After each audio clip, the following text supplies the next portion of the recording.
Hey, peepsy doodles. Long time no see. Kinda. Man, it's been a minute. It's been what is today, the 10th? So it's been like a week and a half.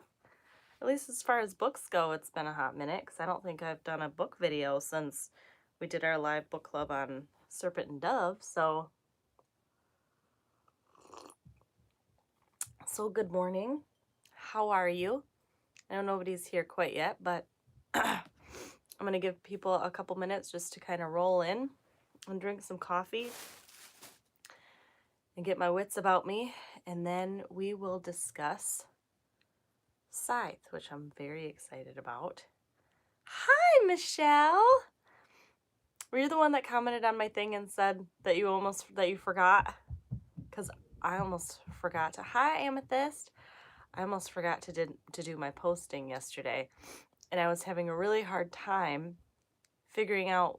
There was a book that has been on my list of, this is like one of the top books of the year that I want to read, and it finally came out and I had it on my Christmas list, and Alora actually sent it to me early, so I was like, well, I can put that up for people to vote on, but I don't know what other book to put for people to vote on. So instead of doing that, I was like, you know what, it's my book reviews. I'm just gonna say this is the book that we're reading next month because I'm excited about it. Then we'll go back to voting the month after because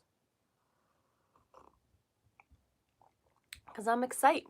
Okay, so it looks like there's a couple people that are kind of starting to roll in. Good morning. Welcome to my channel and welcome to our book reviews. This is our second month in our live book club monthly book review. Last month we reviewed Serpent and Dove. Good morning, Purple Sky.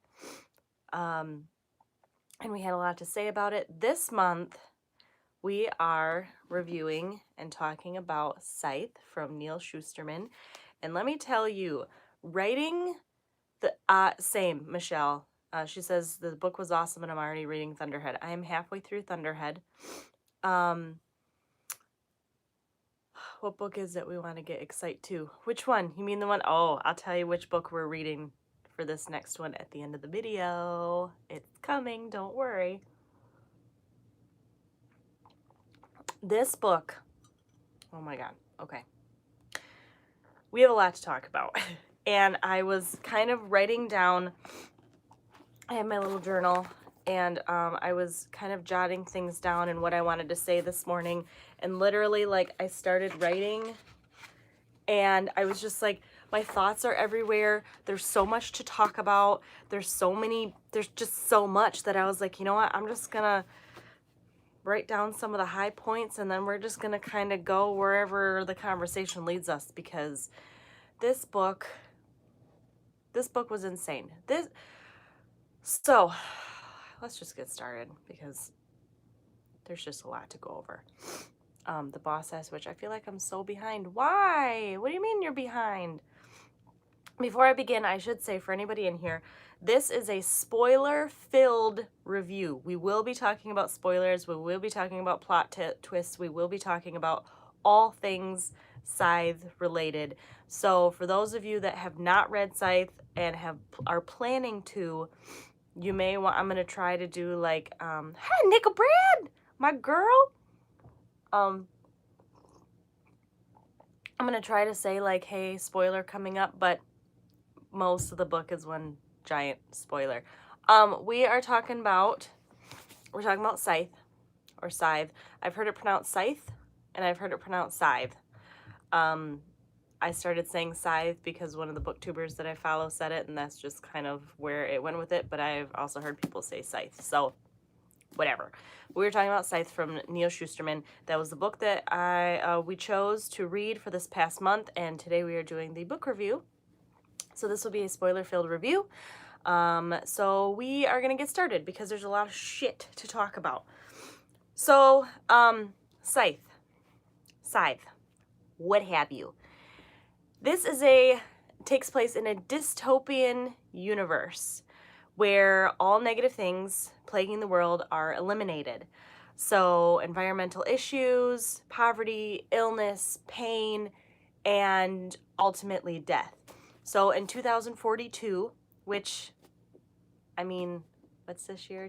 We're going into 2020, so 22 years from now, humans become immortal. And Scythedom is created. So basically, what this book covers is the part of the world that has now taken place, which are the Scythes. Now, Scythes are humans that are in charge of controlling basically population. The only thing that is not in the hands of the Thunderhead. So the Thunderhead, as we learn as the book goes on, is basically an advanced version of our today's cloud. You know, when you have things that are saved in the cloud. So it's this AI, an advanced version of the cloud that replaces government and oversees every aspect of humanity except population control and death. The Thunderhead thought, however you want to, that's a whole nother story in itself, that humans should continue to be in control of ending their deaths. So however they want to do that, and the population and humanity itself decided that, you know, if they keep going the way that they're going, being immortal, they're going to run into overcrowding. They're going to run into, you know, they're going to use up their resources, even though the Thunderhead has basically eliminated all of those issues. You know, there's no more pollution, there's no more anything, but there still is a finite number of resources, even with the Thunderhead popping out what it can. And so the world would ultimately collapse without this intervention. So the Scythes glean people, which is basically their terminology, in killing them permanently. Otherwise, because when you say permanently, otherwise people are rendered deadish. So if a person that is not a Scythe kills another person, or they, you know, kill themselves, some people call it splatting, where they jump off buildings just for the fun of it, you know, they die and are rendered deadish. They get taken to I can't remember what they call them, like a revive center, and they're there for a few days and then they come back good as new. One of the other things that is present nowadays, there's a lot of things in this book that has you questioning and has, you know, things for you. I have a whole section in here that's just titled things to think about. One of those are the nanites. We now have nanites in our blood that do a whole host of different things, but one of them is pain control. You know, if any kind of pain or discomfort is starting to be felt, the nanites kick in and release um well, pain control substances. So hi Jacob. So it's pretty insane. I mean, you think about that, it's like these nanites, they're like these little microbots that are in our bloodstream, and they can control our feelings and our moods. You can have them tweaked if you have high anxiety or high depression, or if you're overexcited, or if, you know, anything like that, you can tweak your nanites, which is, that part kind of freaked me out a little bit, to think that that's something that could potentially happen in the future. And I think that's one of the things with Scythe that really got to me personally. You know, Laura just did a spoiler-free review on Scythe, and she didn't have as a profound excitement over this book as I did. And if you go and, you know, if I remember, I'll put the link to her review in the description. She had things that were a whole nother category that she thought of this. But for me, I was like, all of this, with the way that AI and technology is going, could be possible. Now, could all this happen in 22 years? I don't think so. But I think that a lot of things that are in this book are plausible with the way technology is going. And that really makes you think. You know, so just like the nanites in the blood, and it's like, oh, but no, I mean, that's like putting technology into your bloodstream. You know, people that are overweight or underweight, you know, you can have your nanites tweaked to help you lose weight. You know, high blade I think it's Xenocrates. Um, but you know, he is a very large man, and he didn't want his nanites tweaked because he liked the feeling of being large and overpowering and the kind of emotions that that evoked in people when they saw how large he was, because the population is pretty much the same size nowadays because you can just tweak yourself, and it's just yeah. So you have multiple characters that we're following in this book. The two main characters you have, hey Kelly, she said this was way out of my normal read, but it was well done. It was extremely well done. And it was outside of my normal read too. You know, one of the things that people talk about the book lacking is romance. And you know, there are people that I have kind of chatted to and things that I've read where people have said that the romance isn't as fleshed out as it could have been. And I countered that by saying I don't think that the book was meant to have a high romance story. You know, you kind of put that romance in there between Rowan and Citra to and I don't know, because I haven't finished Thunderhead and I know the toll is out. I don't know how together they get. You know, I know at the end of this book they're not allowed to be together. Scythes are not allowed to be in relationships with each other because it gets in the way of their work. But I know that there were a bit of feelings between between Rowan and Citra, and I think some of that came from the fact that they were in an extremely scary situation and they only had each other to turn to, and that kind of turned into these unsolicited emotions that they didn't really know what to do with. But I don't think, reading the book and continuing on with Thunderhead, that the romance was ever supposed to be a high point in the story. I think it just kind of helps bring Rowan and Citra together and have them have like more high emotions for each other. How old is this book? Let me look, because I'm going to be honest with you, I don't know. But I can tell you in a minute. It would be easier if I put down my coffee, but you know. Oh, maybe I can't tell you. Usually they tell you these things. This just says this was 2016, but this book was not 2016. I don't know.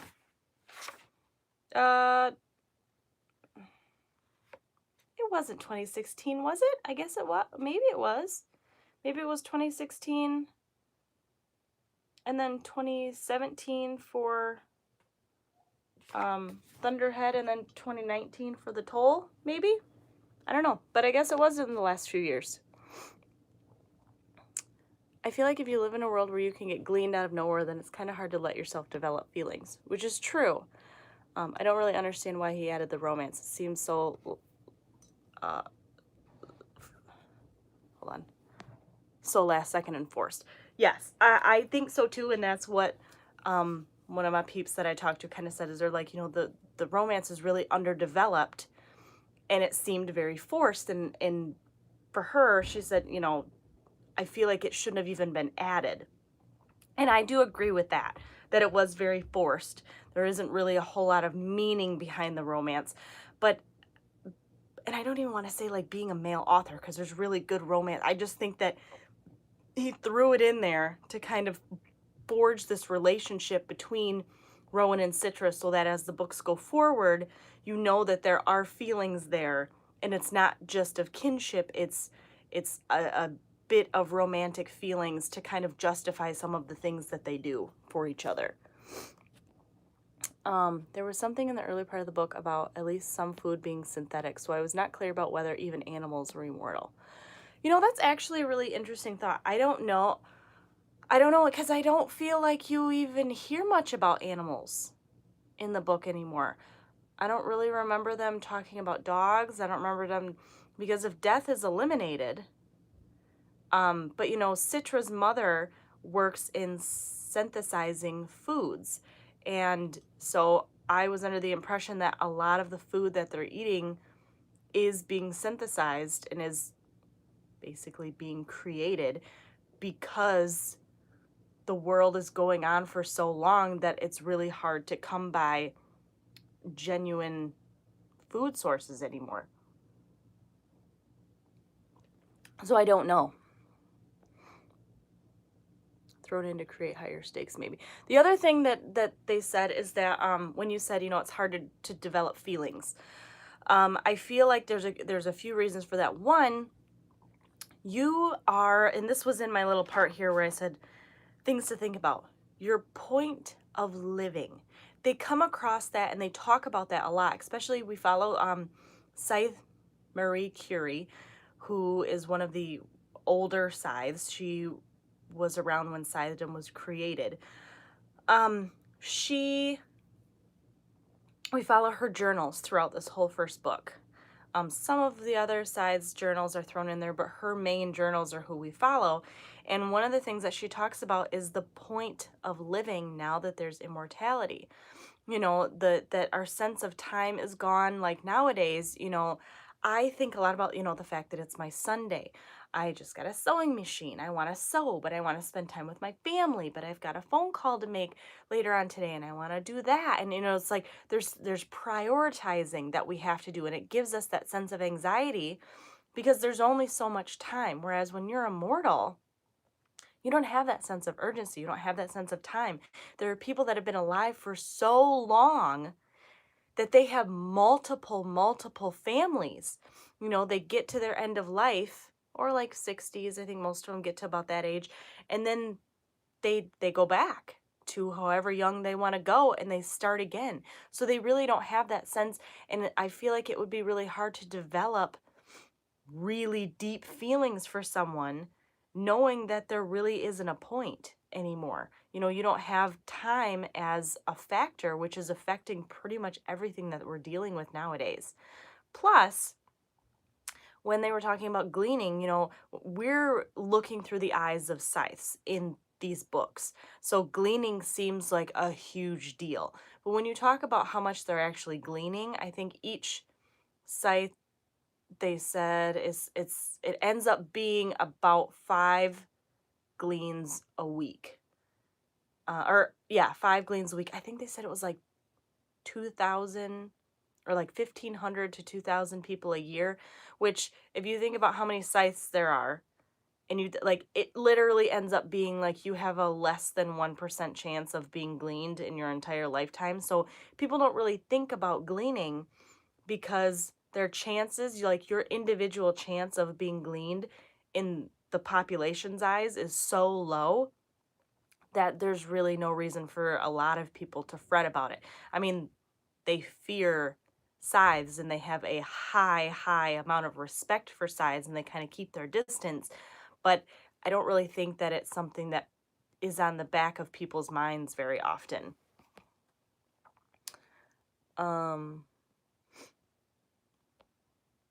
The world felt so over the place. It felt like it was trying to make the world so big, but only have explained everything. It really was, and I wish I could have learned more about the world. That's what really interested me was, the fact that you have Mid-America and then you have all of these other sections of the world. We don't have countries anymore. We don't have states. There are these sections that are each governed by a different high blade. Well, they're not, no, they're governed by all collectively by the Thunderhead, but they all have their own scythedoms. And then Texas, like look at what they were doing where the place of Texas is now, where they were not having video cameras in people's homes. They weren't, and the Thunderhead wanted to use that as an experiment to see how that community lived different from everybody else, because the Thunderhead, I mean, that's another big thing is look at the Thunderhead. It knows everything. Some people,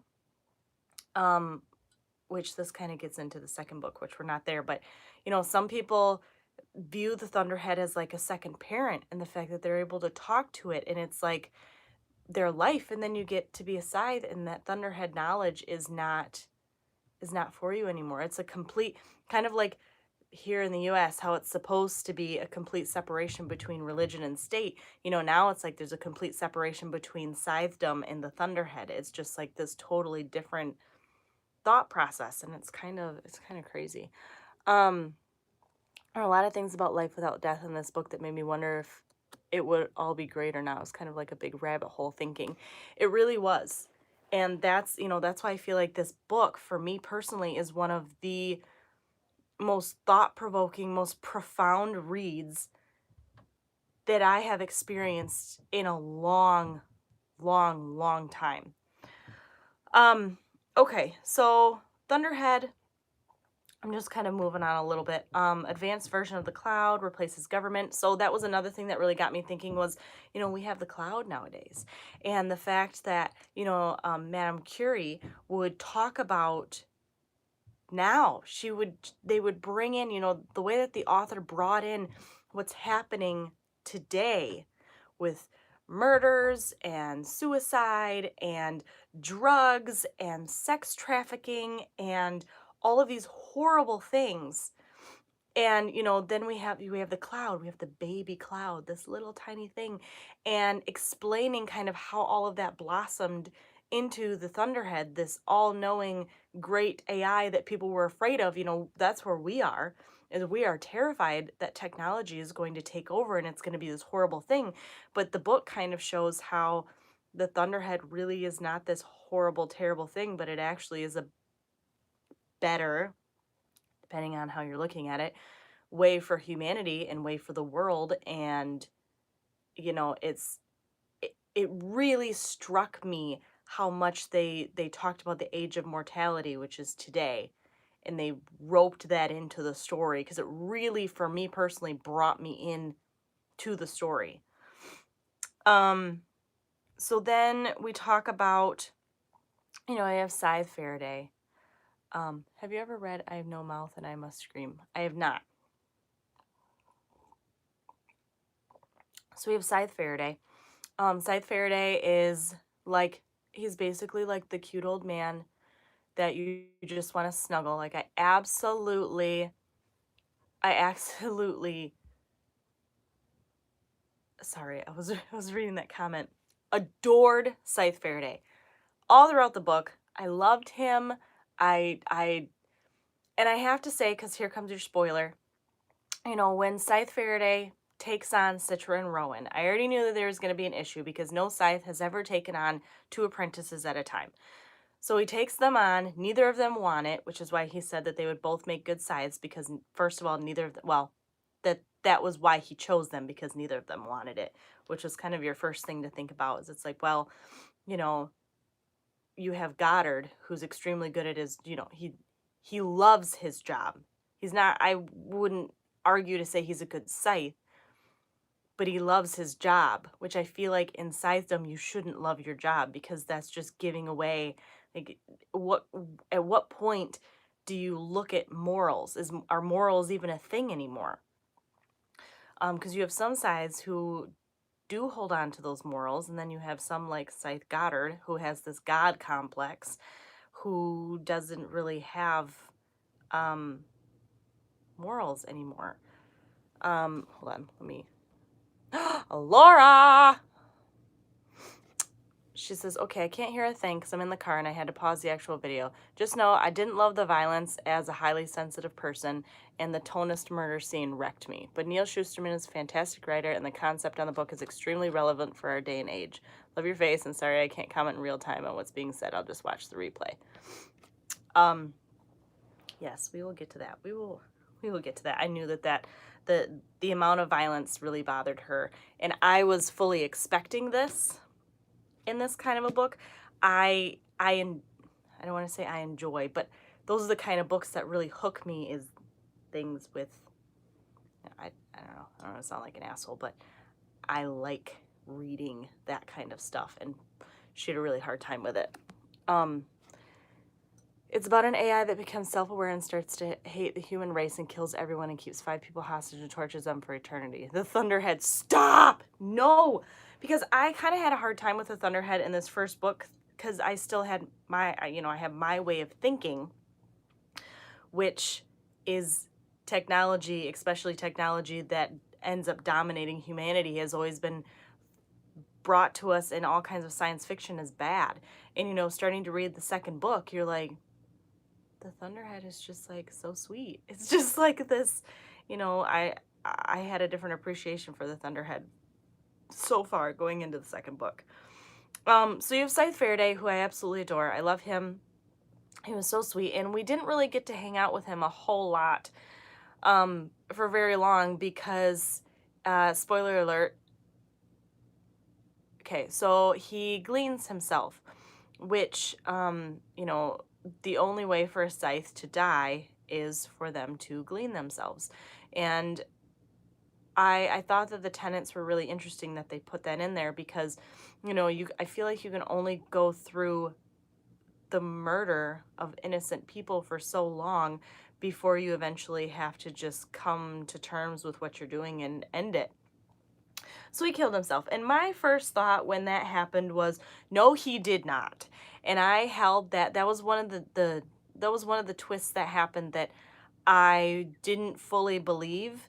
And you know, Neil did a really good job trying to make it seem like Faraday really was gone. And, you know, then he brought in his actual name later on in the book, and that's who Citra was following when she was, you know, she was, oh my God, she was accused of Faraday's death, and it ends up being that Faraday just basically went into hiding because he thought by going into hiding, Rowan and Citra were not going to have to off one of the other, because as we learned when they go to the first conclave, which there are 3 conclaves a year, which are basically 3 Scythe meetings, that you get to that and one of Goddard's followers, you have Rand, Volta, and Chomsky, one of his followers, I want to say it was Rand, says, hey, Faraday has 2 apprentices. This has never happened before. This isn't okay. I think we should turn this into a competition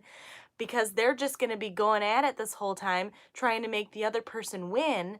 So how about we make it that the person that actually gets their ring has to glean the other one?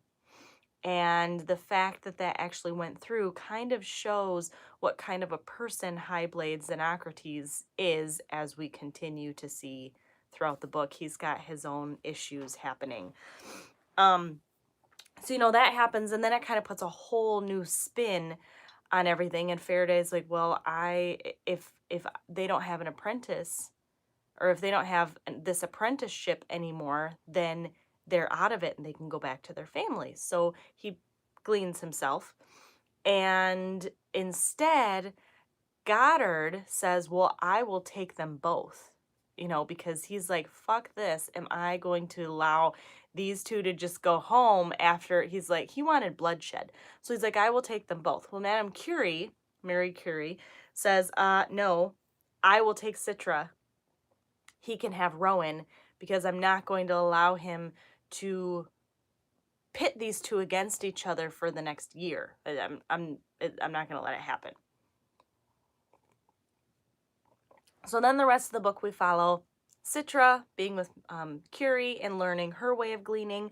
You know, you have Faraday, who used statistics from the Age of Morality or Age of Mortality for his gleaning. You know, he did a lot of research. He instilled this into the kids when they were learning. This is how he gleaned. So then you move forward and they're in 2 different directions. You have Goddard, whose way of gleaning is mass gleanings. You know, he'll have these giant extravagant parties for days on end, which are all given to him because Scythes can't own anything, kind of like the priesthood nowadays. You know, they can't own anything, but he's like, all these are given to me. I don't own any of this. So he's these extravagant parties, and then he goes out on these mass gleanings. And that's what Rowan is exposed to. And then you have Citra, who's exposed to Mary Curie's way of gleaning, which most of her gleanings take place in public, which Citra has a really hard time with. So it's just, it's crazy. You know, and this whole time in the back of my mind, I'm like, Faraday can't be dead.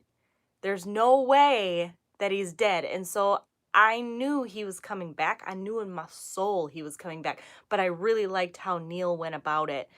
Especially, you know, who she was chasing after, and it ended up being Faraday, which I was not expecting. I was like, "Ooh, she's going after the guy that actually pushed him. You know, who the fuck is this guy?" Yeah, we get there and I'm like, "Oh my God, it's Faraday." So I think that Neil did a really, really good job with that.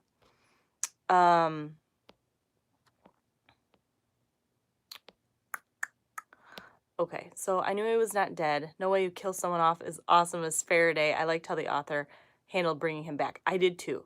The twist was awesome. Yeah, it was like a triple twist. I know that I didn't read it, but what is gleaning? So gleaning is basically killing. Scythes have to go about gleaning people to control population. And so instead of saying murder or killing, because they don't use that terminology anymore, they say gleaning. So, some of the things that I have, because there's just so much there's so much to talk about with this book. So some of the things that I have written down here, for things to think about. So we already talked about what's the point of life now that there's immortality. You know, there's not really a sense of time like we have nowadays. So, becoming a scythe, I kind of touched on a little bit. You know, when Faraday talks about the fact that, you know, when he's choosing an apprentice, he chooses people that don't want to become a scythe, because if you want the job, then you're not meant to have the job. You know, nobody should want, when you're talking about morals, which some people still view as a thing and some people don't, nobody should want to kill other people. You know, it's something that with Faraday and with Curie, it really plagues them having to do this. Whereas then you have other people like Goddard and his 3 followers that it's something that they love. You know, you have Chomsky, who still uses a fucking flamethrower in his gleanings. And then you've got Faraday that just has like this sweet little, you know, he does it. So he either does like lethal injection, or he gives them a pill where, you know, they can bite on it at any point in the next 24 hours. And that, like, there's just these little things that Faraday does where they're so humane. Even if he uses a knife, everything that he does is so humane. And then you've got fucking flamethrower boy over here, and like they're open AK-47s just like mowing people down in airports or mowing people down in shopping malls, and it's just dumb. Then other things to think about, you've got the beheading of Citra. So, and one of the conclaves, they take the apprentices, and there's, you know, every time they go, there's different questions, there's different things that tasks they have to complete. So in one of them that they go to, Rowan and Citra are pitted against each other in a fight. And Citra, no, the thing is that both of them don't want the other person to lose. They want the other person to win. So Citra's kind of holding back, Rowan's kind of holding back. They're both, you know, then Rowan starts to come forward. He knows that Citra is going to lose on purpose, so he beheads her. And that kind of causes this big uproar, because while Citra is trying to tell herself that she knows that Rowan wouldn't do that other than to save herself, because she knows that by doing that, you know, it leads to a disqualification. And that was the only way that she was going to technically win, is by him rendering her deadish.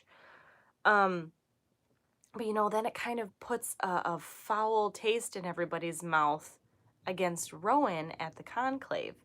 So that was a really interesting scene. And while it was gruesome, I felt like in some really twisted way in my head, it just goes, it went to show how much Rowan cared for her. You know, and I think that's the only time that you'll ever hear anybody say that is, yeah, he chopped her head off. And that really went to show how much he loved her. But I do think that that's why he did it, is because he cared for her and he didn't want her to lose. Random thought, but I'm surprised that the Thunderhead hasn't tried to control how many kids you have. Rowan's family was so massive. Well, I feel like that was one of the things that the Thunderhead was very clear, is that it would not control population. So, if you have, humans have to do that all on their own. So if you're going to go and you're going to pop out 47 kids over your lifetimes, then, Scythedom just has to accommodate for that and create more scythes and do more gleanings. So basically all that they're doing by having all of those children is upping their chances of getting gleaned someday.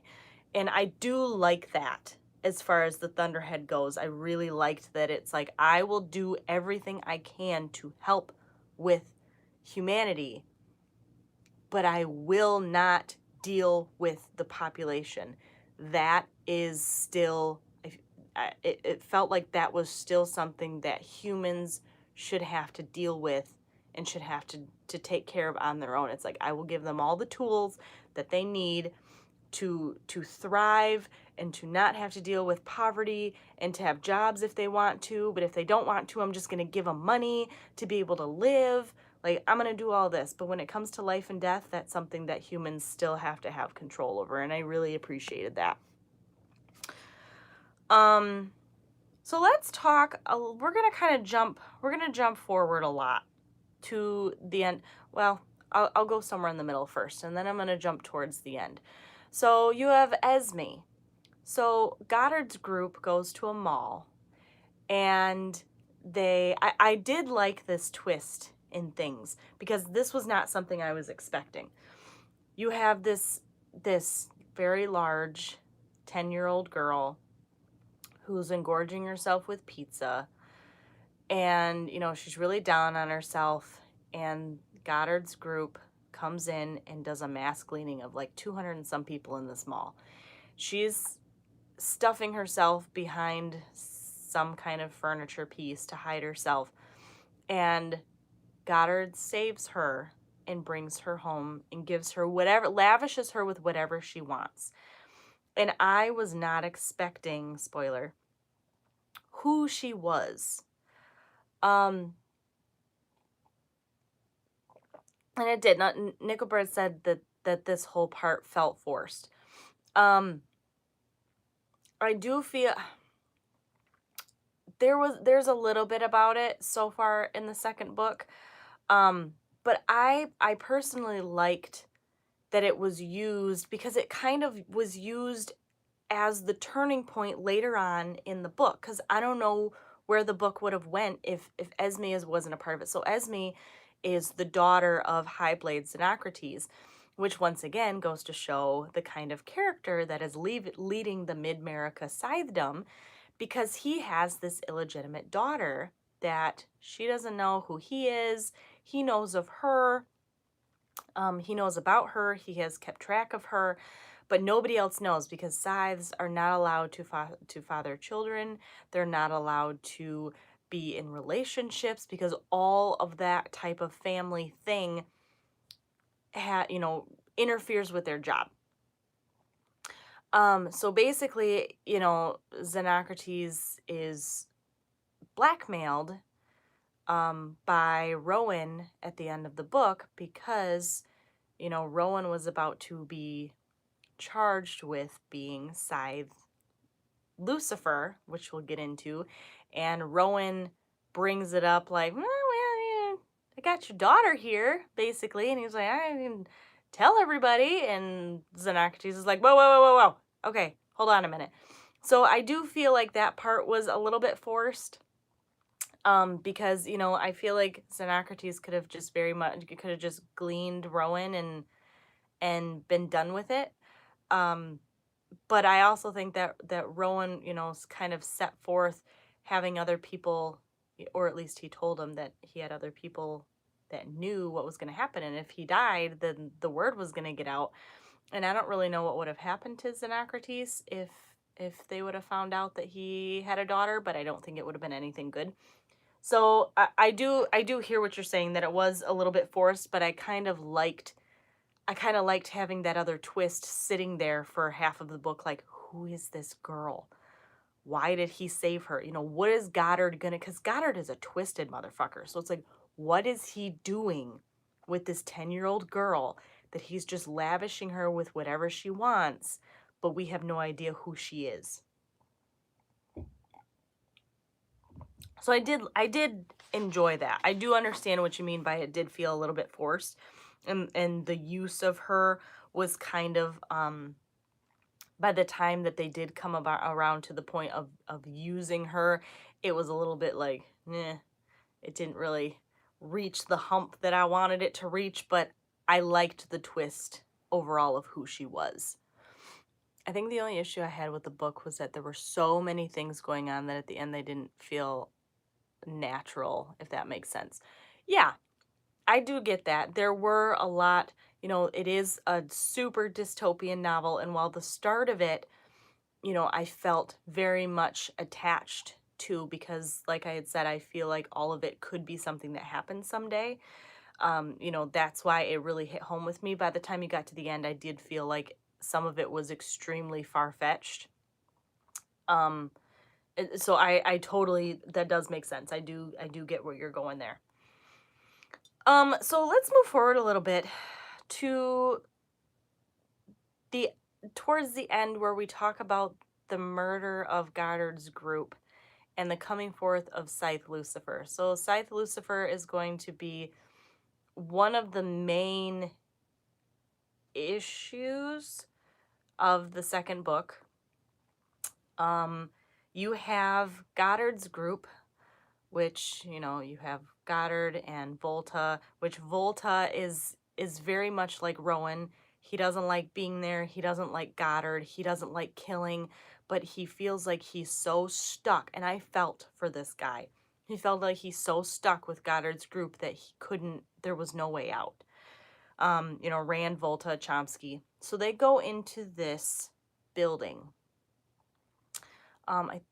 It was the Tonist temple, and he's like, I'm gonna go in and I'm gonna glean all these Tonists, which Tonists, in today's terminology, was basically like the only form of religion that was left, and they worshipped this tuning fork, which I thought was extremely interesting, because you go behind it and it's like, well, what they're worshiping when you say it's a tuning fork, they're worshiping that that that sound energy is what they're worshiping and what they're trying to find out. So, you know, you don't really have like the gods and goddesses and all of that that we have nowadays, but they chose to keep that religious aspect in worshiping the energy of sound, which I actually really, really liked having that kind of group in there, even though they didn't really go really deep into the Tonists. But I liked that he kept some kind of a religious group in that kind of a society. So your first issue is that you're going in to a Tonist temple to glean everybody that's in the building. So that's your number one red flag, because they're not supposed to show any kind of bias, and Goddard is about to go in and murder hundreds of this religious group. And he basically said, I don't like Tonists. I think they're a waste of time and energy. Who's going to come after me? I'm going to glean all these people. Fine. So they walk in, they kind of all start going their separate ways, and, you know, they start mowing down people. Rowan is trying to go ahead to rooms and tell people what is happening, because he's supposed to be like the guard at the door. Well, he's telling people what's happening so that they can get out, so he can save as many people as possible.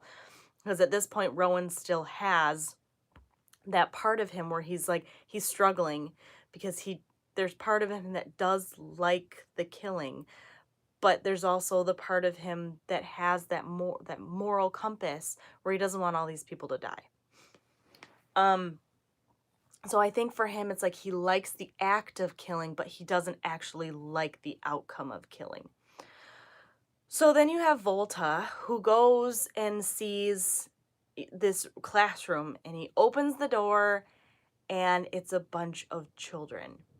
And this was a part where there was a few parts in the book where I had a really, really hard time with it. And this was one of them, when he opened that door and it was a classroom of kids. And I actually did tear up at this point because I'm like, oh my God, no. Like, this whole book would be fine if it weren't for the parts in it were with kids. And I do like that Neil did a very good job of, if there were gleanings of children, he was very careful with it.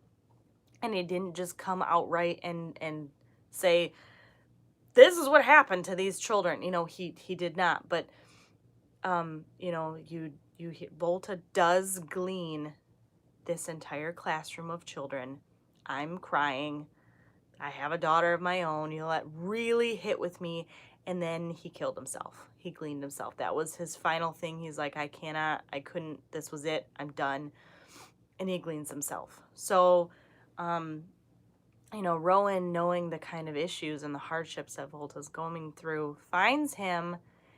And the only way, other than being killed by a scythe, in which you can die and stay dead is fire. So Rowan goes forth and burns down the building with Chomsky's flamethrower, and in turn kills Goddard, Chomsky, and Rand. And if I remember correctly, he actually kills Goddard beforehand because then he takes Goddard's robes in order to escape, you know, kind of not being seen, because everybody knows who Rowan is at this point. And so he takes his robes, he takes his ring, he kills everyone in the building. Well, he kills the Scythes in the building. He tries to get everybody out that he can. He grants immunity to people out in the parking lot, and then he leaves. So now people are starting to view him as Scythe Lucifer, you know, because of the fact that he is killing Scythes, or has gleaned other Scythes, which is a big fucking no-no. And I really, really, really appreciated Rowan's character in that point of time. You know, I think that Rowan at this point, from being with Goddard, is so damaged that the only way for him to get the fact that he likes the art of killcraft, which he doesn't want to like, but he does, but he's also trying to keep this moral compass, is he's like, I'm going after these fucked up Scythes that aren't doing their job correctly and that enjoy killing, and I'm going after them. And I really, really liked the introduction of that. And I loved watching throughout the book the way that Rowan and Citra change. If you were going to tell me at the beginning of the book that you have Rowan, who is this tiny, meek little misfit of a child, who's a nobody at home, who's a nobody at school, and he was going to turn into Scythe Lucifer at the end of the book, that people have come to fear, I would tell you that you're fucking out of your mind. Citra, I think, she evolved in the way that I saw her evolving. You know, she did she grew, she became hardened. You know, she's a fantastic Scythe, but I think that Rowan really surprised me in what happened and what he became and what he continues to become, because Scythe Lucifer is a big, big point that we follow in the second book. Yeah, one of the things I really loved about the book was the character arcs of Citra and Rowan. I loved them. They did so good with that. The poor kid got so brainwashed, but it's almost worse because he knows he's been brainwashed and he's fighting it. Oh, absolutely. Rowan 100% knows that the reason he is the way he is because of Goddard. And if he would have been able to stay with Faraday, which he finds out at the end that Faraday is alive and fucking loses his shit. But, you know, he knows that Goddard has ruined him. And so he gets his revenge on him. And I loved that. But, I was also, I don't know, I was kind of surprised that Goddard went down as fast as he did and as easily as he did, but, I mean, you're kind of getting towards the end of the book, so, yeah.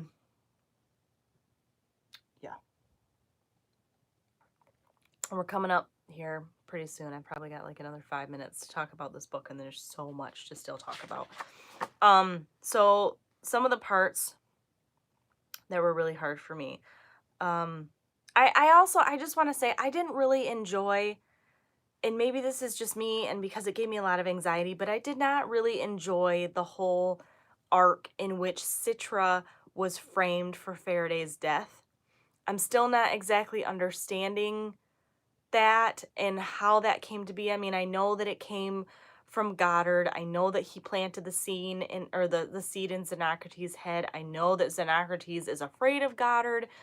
There's that whole, then Esme got brought in. I know that. But I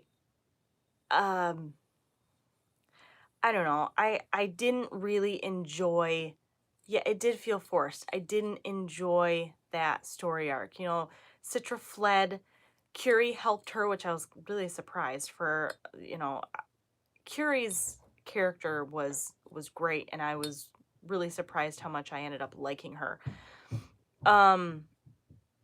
So I don't know. I just felt like that part kind of got thrown in there because then it all just got dropped. You know what I mean? Like, it's like it came on so fast that, oh my God, here's, guards of the High Blade. You're getting taken in. You're getting charged for Faraday's death. Blah, blah, blah, blah.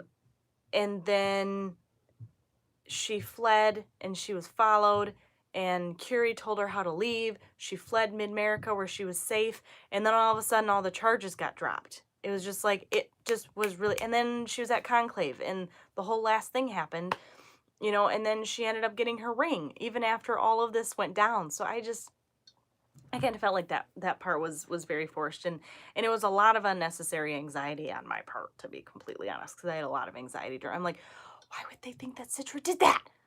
And, they found, they took Faraday's journal in which he wrote that, I think she's going to kill me, blah, blah. And he was talking about Madame Curie this whole time. And somebody found that, took it out of context, or I think it was Goddard, took it out of context, gave it to Xenocrates, and was like, hey, look at what Faraday wrote about, because Scythe's journals are completely open to the public. And that's how they framed her, but it just kind of felt really forced to me. Goddard was so arrogant and thought he was untouchable, and decapitation and subsequent burning was fitting. Absolutely. I forgot. Thank you for that. That's how Rowan killed him, was decapitation, because they couldn't find his head. So thank you for that. I'm like, I know he killed him before he burned him, but I couldn't remember how. Yeah, he cut his head off. Especially it was fitting because that's the same thing that he did to Citra, and to see the different ways, to see that he did it for Citra out of love and he did it to Goddard out of revenge was, I think, a great way for that to happen. And so the last thing I kind of want to touch on quick, that of the things that really bothered me, so things that were hard for me were the mass gleaning of children from Volta. The mass gleanings in general just left a really nasty taste in my mouth. I'm glad that they included them, because I think that it showed what a horrible person Goddard was. But when they happened, it was kind of hard. Comparing things to today was really hard, to see what kind of a fucked up society that we live in, and how, like, this piece of technology could just take it all away and make it, and it just, I don't know, it kind of put into perspective today. It was difficult. But one of the hardest things for me to read, in which I cried, and I cried twice during this book. Once was the mass gleaning of children, and the other was when Citra, the final test was Citra having to glean her brother. And I feel like they made Rowan sound like a monster because he gleaned his mother without any issues, which his mother wasn't really anybody to him. She never really cared about him. He didn't have the emotional attachment to his mother that Citra had with her little brother. And so when they pulled that sheet back and he was there and he was crying and she had to explain to him very carefully what was going to happen, and then you have like the judges that are like, you need to hurry this up, and the other judges are like, you need to stop. I'm like, please stop. Like, she has all of these morals. This is her little brother, and they're like, he's gonna come back, he's deadish. But that just goes to show what kind of society they have, that death really doesn't mean anything. It's like, well, yeah, just glean him. He's going to come back. He's going to live. But you know, for her, she was taking into account her brother and his feelings and how terrified he was. And that tore my heart wide open. I sobbed reading that part. It was very, very difficult for me to read. But I also really appreciate all of that Neil Shusterman put in the story. That sucked in the other, and yes, that sucked and was the other really tough scene for me. Cleaning her brother made me bawl. Conspiracy theory, Neil Shusterman is actually a time traveler and he's warning us about the future. Oh yeah, it's probably fucking coming.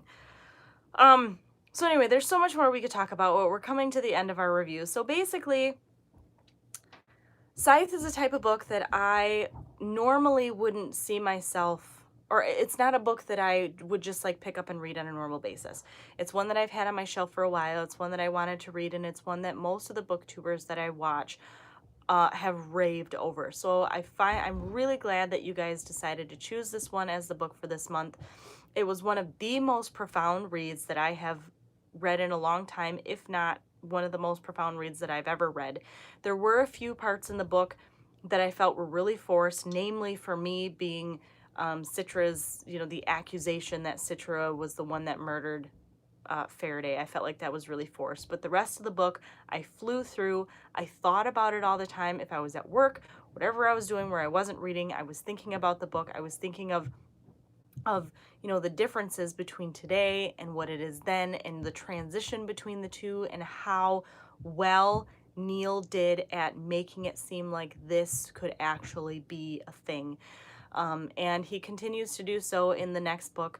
I do highly recommend, if you guys really liked Scythe, to continue forth in reading the Thunderhead. It does follow Citra, as she now has her ring and is now a Scythe, and she's, you know, coming forth and doing gleanings on her own and figuring her own thing. And it also follows Rowan, who is now Scythe Lucifer, and, you know, kind of what he's doing and his continued gleaning of the Scythedom and what kind of turmoil is happening in the Scythedom due to the fact that people are terrified of Citra, but they're also terrified of Rowan, and there's this big arc that's kind of coming there. So for me, for Scythe, I would 100% give it, even with the little bit, I would give it a 5 out of 5. I've recommended it to everybody that I've read or that I've talked to. I'm trying to get my husband to read it now. Alora read it because I asked her to. You know, this is a book that I feel like people should read just to kind of give you a better understanding of what could potentially happen and just the mess that we're in today, but what also happens if we do get rid of that mess and how we have a whole new area of complications that we have to deal with. So I loved it. I 100% loved it. I'd give it a 5 out of 5, and I'd give it a 10 out of 10 if I was doing it out of 10. So anyway, I am very glad that you guys came with me today while we talked about Scythe. And there are so many more things that we could talk about, but I'm not going to because I don't have time. But having said that, now we're going to move on to the book that we are reading.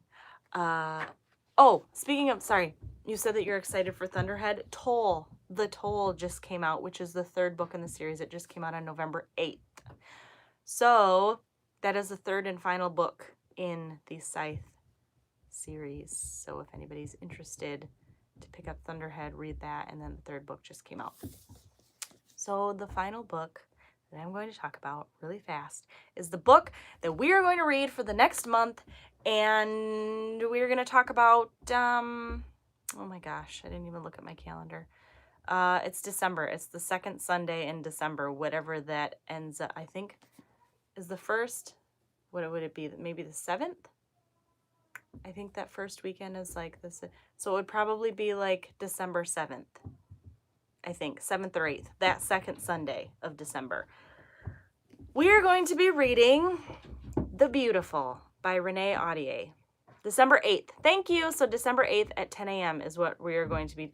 We're reading this book. Okay. I've been waiting for this book to come out for months and months and months.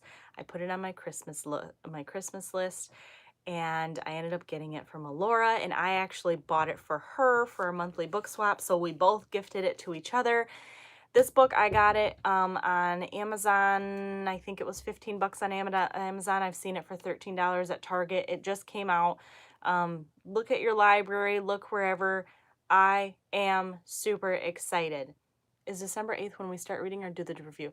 This book you start reading now, and you have a month. So December 8th is when we are going to be finished with and talking about this book. So this basically takes place in the 1800s in New Orleans. It follows a girl, 17-year-old girl named Celine, and she gets into the world, the underworld there of vampires. So it's bringing back vampires, basically. I think this is going to be the next big vamp book since we had like Vampire Academy and Twilight. But it brings about more of the darker aspect of it. So I will just read this really quick to you guys so that you have an idea of what you're getting into. So in 1872, New Orleans is a city ruled by the dead, but to 17-year-old Celine, New Orleans is a safe haven after she's forced to flee her life as a dressmaker in Paris.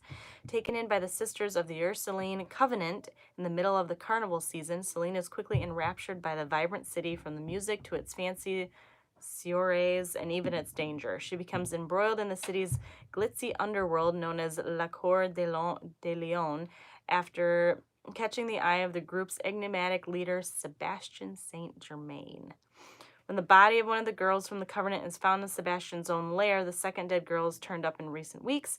Celine battles her attraction to Sebastian and suspicions about his guilt, along with the shame of her own horrible secret.